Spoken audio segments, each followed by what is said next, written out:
Hey everyone, today let's know about the only survivor of Titanic, J. Bruce Ismay. Let's start the video, but before that, I request you to subscribe to the channel and like this video so that I can bring more exciting ones like this. J. Bruce Ismay's life was changed in an instant. At 1:40 a.m. on April 15, 1912, sporting pajamas under a suit and topcoat with slippers on his feet, the chairman of the White Star Line stepped into the last lifeboat to leave Titanic's starboard side as it was being lowered to the icy waters beneath. This moment of cowardice, instinct, arrogance, or something else came to define his legacy. Ismay's life, however, fascinates for many more reasons than that and was never the same.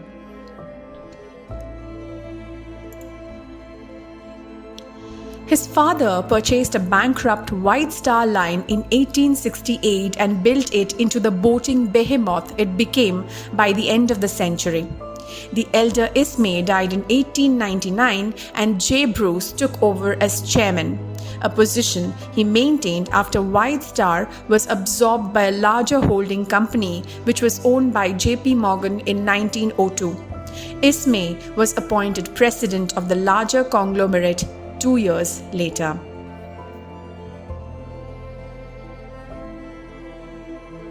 In 1888, Ismay married into a wealthy and prestigious New York family when he took Florence Schifflin as his wife. Mrs. Ismay was also reported to have had the prettiest hands imaginable. 12 years later, Ismay's younger brother, C. Bower Ismay, married Florence's younger sister, Constance.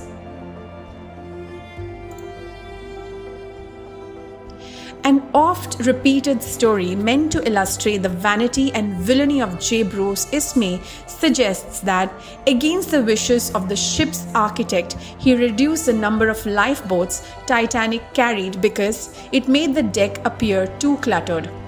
Although there is no evidence of this.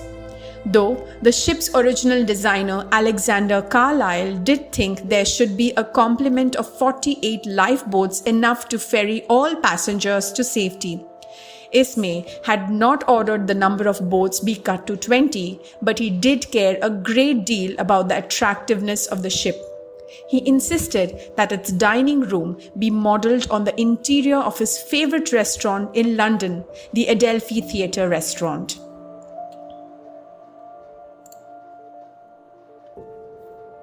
After the sinking, many papers were quick to blame Ismay for recklessly encouraging Captain Edward Smith to sail at top speed despite warnings of ice. But the evidence for this is scant. A passenger told that despite the ice field, Ismay remarked that they would put on more boilers and get out of it.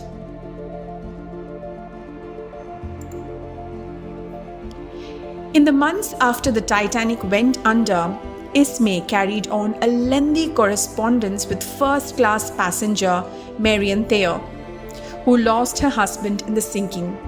Bonded by tragedy and a shared grief, Ismay was candid in his letters in a way he was not in life. This led to some startling admissions.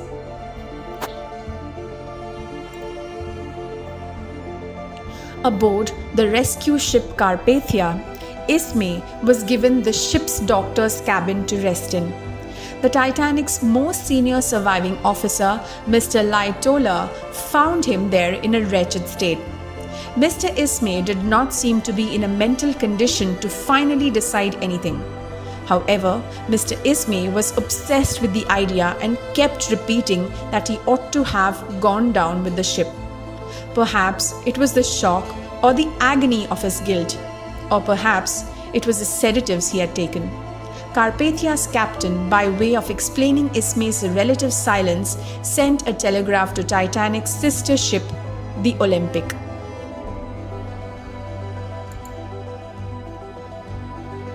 Friends and family members reported that Ismay almost never mentioned the Titanic in private.